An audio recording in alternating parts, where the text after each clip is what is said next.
San Francisco thought it was safe, until he started watching everyone.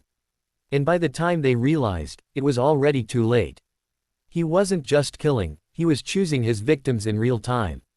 And no one in the city knew who was next. Imagine living in a city where the killer is watching you right now. That was San Francisco, and this is what happened next.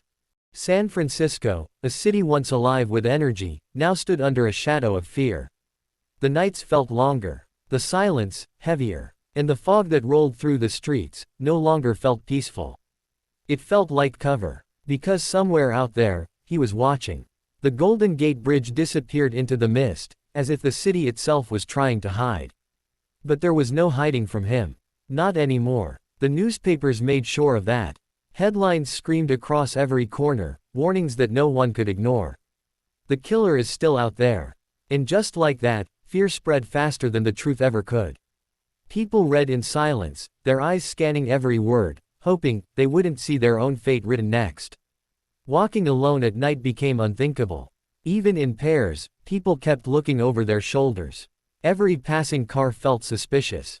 Every stranger, a possible threat. Taxi drivers drove in uneasy silence, their eyes flicking to the rearview mirror, again and again, wondering, who did they just let in? The city's parks, once filled with laughter, now stood empty. Swings moved without children, benches sat untouched, and the wind carried a feeling that something was very wrong. The police worked relentlessly. Walls filled with photos, strings connecting clues, maps marked with locations, but every lead ended in nothing. It was like chasing someone who didn't exist. And yet, his presence was everywhere.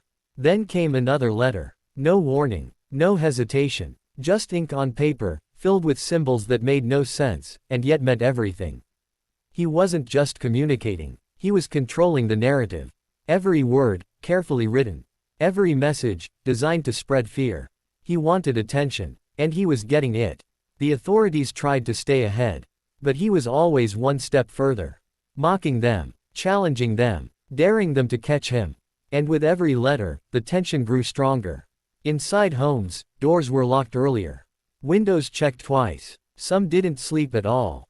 A simple sound in the night was enough to send hearts racing. Children stared through curtains, into darkness they didn't understand. Parents stayed alert, pretending everything was fine.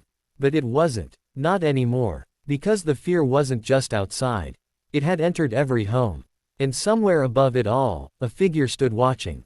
Silent, patient, hidden in plain sight, looking over the city, as if it all belonged to him.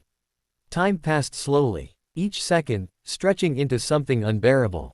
Phones rang unanswered, rooms sat empty, and the quiet became deafening.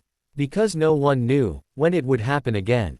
Or where, or to who. The city lights flickered through the fog, barely holding back the darkness. And beneath it all, San Francisco held its breath, waiting for the next move. But the most terrifying part wasn't what had already happened, it was the realization that this wasn't over. Not even close. Because somewhere in that city, behind a shadow, behind a face no one could remember, he was still there. Watching, waiting, and preparing for what would come next. If this gave you chills, you're not ready for the ending.